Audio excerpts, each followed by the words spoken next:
Hi guys, welcome to Pakistani father and son reaction में। मेरे दुआ साहब खैरियत से होंगे, जाओगे, खुश होंगे, आबाद। मेरा नाम आजाद है यार। मुसाद और रा का पाकिस्तान पे हमले का खतरनाक प्लान आ गया सामने, देख और पूरे पाकिस्तान में मच गया टांडा। क्या बोल रहे हो यार, हमारे तो अगले हालात खराब है। तो मुसाद और रा क्या करने वाला है? ये तो दुनिया की बेहतरीन एजेंसी है वो यार ये करने क्या चाह रही है? मैं तो ये हिल गया हूँ चीज देखे। चलो वॉच करते हैं, तो वॉच करने के बाद ही पता लगेगा। कौन ऑन करते हैं, स्टार्ट। इसराइल ने मोसाद एजेंटों की वीडियो जारी कर दी है। इसराइल की जासूसी एजेंसी की जानिब से जारी की गई वीडियो में आपको ये भी पता होना चाहिए कि ईरान के बाद पाकिस्तान की बारी है। इसराइल हमें छोड़ेगा नहीं। मोसाद के एजेंट पहले ही सुना है कि ईरानियन ऑयल फैसिलिटीज को इसराइल ने बम किया है। ये सच बात है? बिल्कुल उन्होंने किया। क्या समझते हैं आप कि आइंदा दिनों में ये जंग मजीद फैलेगी और क्या ईरान मज़ाहमत से रोक सकता है? हमारे नेतन्याहू, उन्होंने याहू बोल दिया है। आपको मालूम है जब वो याहू बोलते हैं एक आधा बॉम्ब इधर उधर फेंक देते हो। अब उन्होंने बोल दिया याहू बोलते हुए कि भाई वो पाकिस्तान को बम करेंगे। खबर ये है कि पाकिस्तान में भी खतरे के बादल मंडलाते हुए नजर आ रहे हैं। कहा यह जा रहा है कि इसराइल का नेक्स्ट टारगेट पाकिस्तान भी हो सकता है। कि नेतन्याहू बोल रहे हैं पाकिस्तान को बॉम्ब इसलिए करेंगे क्योंकि उसने ईरान को न्यूक्लियर वेपन्स दिए हैं। वो अपना कंसर्न शो करा रहे हैं कि ईरान के बाद हम पाकिस्तान को भी टारगेट करेंगे, क्योंकि हमें लगता है कि ये भी हमारे लिए बहुत बड़ा खतरा है। क्योंकि अगर वाकई में हमारी लीडरशिप इतनी अच्छी चल रही होती, कंट्री हमारी बहुत अच्छी प्रोग्रेस कर रही होती, तो हम बार बार IMF ना जा रहे होते, हम कई बार जो है वो FATF की ग्रे लिस्ट में ना गए होते। अगर हम आज अपने पार्लियामेंट की बात करें तो MNA असद कैसर आज बोलते हैं कि हमें अपने फॉरेन पॉलिसीज के ऊपर काम करना पड़ेगा। आज ईरान है तो अगली बारी पाकिस्तान की भी हो सकती है। प्रेसिडेंट ट्रंप से कुछ भी बईद नहीं, वो किसी वक्त कुछ भी कह सकते हैं, कुछ भी कर सकते हैं। इसराइल ईरान के बाद पाकिस्तान पर हमले करने की कोशिश में है या कोई ऐसी साजिश पाकिस्तान के खिलाफ रची जा रही है? न्यूक्लियर, लेकिन भाई वो तो हम बोलते। नमस्ते दोस्तों, जय हिंद। हिंदुस्तान स्पेशल में आपका स्वागत है दोस्तों। जैसा कि दोस्तों आपने क्लिप में देखा, पाकिस्तानी मीडिया ये लगातार चर्चा कर रहा है कि ईरान के बाद अगला टारगेट पाकिस्तान है। इजराइल पाकिस्तान को अब नहीं छोड़ने वाला। इजराइल ने ईरान पर शुक्रवार को ताबड़तोड़ कई हमले किए। इस दौरान इजरायली सेना ने ईरान के सैन्य ठिकानों समेत न्यूक्लियर साइट पर निशाना साधा। इसके बाद मिडिल ईस्ट में तनावपूर्ण स्थिति पैदा हुई। हमले के बाद दुनिया के अलग अलग देशों ने प्रतिक्रिया दी। इस बीच पाकिस्तानी उप प्रधानमंत्री और विदेश मंत्री इसहाक डार ने इजरायली कार्रवाई की निंदा की। दरअसल पाकिस्तान शुरू से ही इजराइल को अपना दुश्मन समझता है और अब पाकिस्तानी मीडिया में ये चर्चा जोरों शोरों से हो रही है कि पाकिस्तान मोसाद का अगला टारगेट होगा। मोसाद ने जैसे ईरान में कई ऑपरेशन किए, ऐसे ही पाकिस्तान में भी ऑपरेशन होने वाले हैं।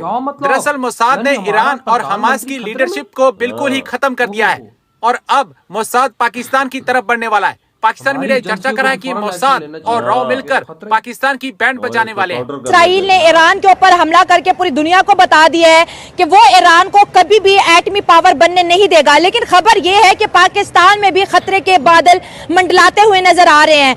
कहा यह जा रहा है कि इसराइल का नेक्स्ट टारगेट पाकिस्तान भी हो सकता है। नेतन्याहू का एक ओल्ड क्लिप बड़ी तेजी से सोशल मीडिया पर वायरल हो रहा है, जिसमें वो अपना कंसर्न शो करा रहे हैं कि ईरान के बाद हम पाकिस्तान को भी टारगेट करेंगे, क्योंकि हमें लगता है कि ये भी हमारे लिए बहुत बड़ा खतरा है। अगर हम आज अपने पार्लियामेंट की बात करें तो MNA असद कैसर आज बोलते हैं कि हमें अपने फॉरेन पॉलिसीज के ऊपर काम करना पड़ेगा।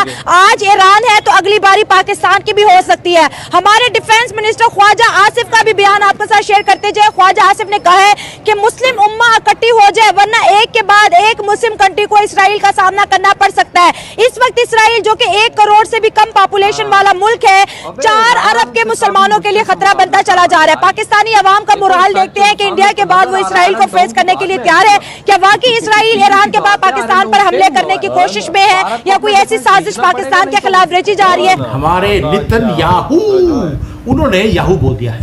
आपको मालूम है जब वो याहू बोलते हैं एक आधा बॉम्ब इधर उधर फेंक देते हो।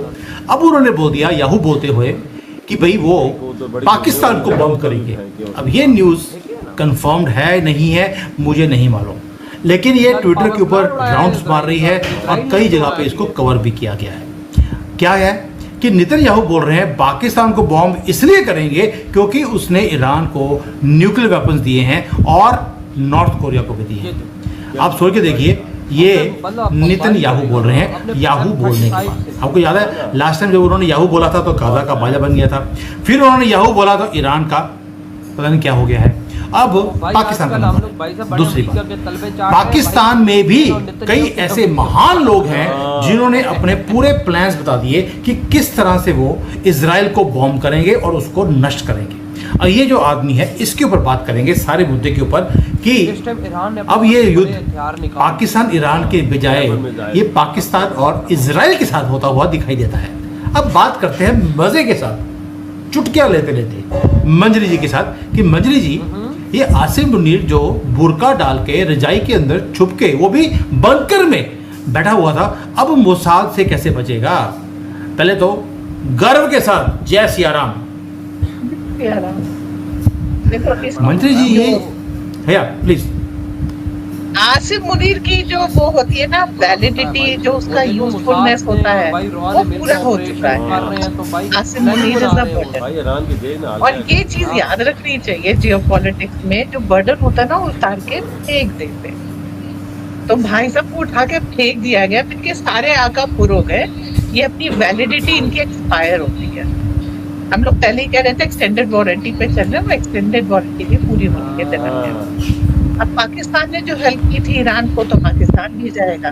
और अगर ये आप चीज सिलसिला नहीं रोकते हैं ना, तो ये सारा जो जितने भी आतंकवादी संगठन है, इनके पास अगर न्यूक्लियर बॉम्ब आ गया, that would be a very serious condition for the. ये वीडियो खत्म भाई, पाकिस्तान के पास तो ऑलरेडी है, लेकिन भाई साहब अब बात करते हैं मेन के भाई साहब मुसाद और रॉ प्लानिंग बना रही है भाई साहब इधर ऑपरेशन करने के। मुसाद के द्वारा कहा जा रहा है हम भाई पाकिस्तान के आर्मी जनरल को मुकाबला वो मतलब टारगेट करेंगे।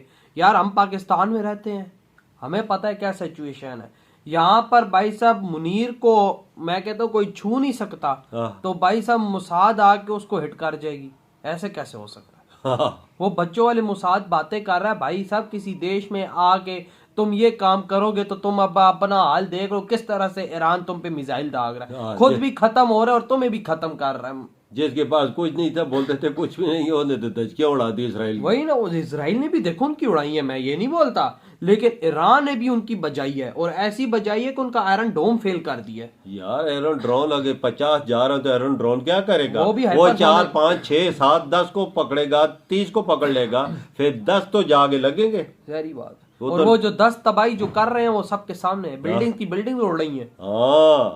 बड़ा खतरा बहुत है। और उधर से फिर भाई साहब इसराइल बोल रहा है कि पाकिस्तान से मस्ती करनी है। चलो भाई हम तो मरे हुए हैं, मरे हुए को क्या तुम मारोगे?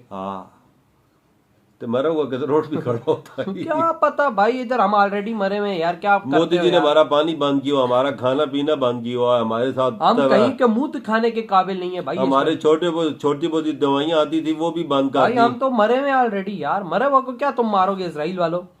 इतना बता दो भाई, ये क्या मजाक है यार। कभी भाई मैं कहता हूँ यार इसराइल वालों, मैं तो हाथ जोड़ के विनती करता हूँ, ईरान के साथ मस्ती है भाई साहब, ईरान तुम्हारे देश में बकचोदी पेलता है भाई सब, उसको ठोको, वो तुम्हारे साथ लगा रहे, तुम उसके साथ लगे भाई। हमें क्यों मस्ती कर रहे, हम तो ऑलरेडी खत्म है यार। हम लोगों की इकोनॉमी और गिर जाएगी, हम कहाँ जाएंगे? हम पाकिस्तानी आम जनता अभी रो रही है, तो फिर क्या होगा भाई? यार इसराइल को भी समझ नहीं आता कि मैं क्या करूं या क्या ना करूं ना। कभी फलस्तीन, कभी यमन, कभी कहाँ तो कभी कहाँ। इस बार तो भाई साहब डायरेक्ट ईरान ढूंढे भाई यार, ईरान का बड़ा बेड़ा कर दिया कसम से। बड़े बड़े हेड उसके तेहरान में जितने लोग हैं सारे भाग निकल गए। उसने बोला कि राजधानी जो तेहरान है इसको मैं वो खंडरात में तब्दील करूं जो फलस्तीन में किया। हाँ तो भाई यही सेम बात ईरान के हेड ने बोल दी है कि मैं अब तेल अवीव को ऐसा करूंगा कि कभी इसराइल ने सोचा नहीं होगा। भाई ये दोनों तरफ मामलात खराब हो गए हैं। अगर भाई साहब इसराइल को खुद को बचाना है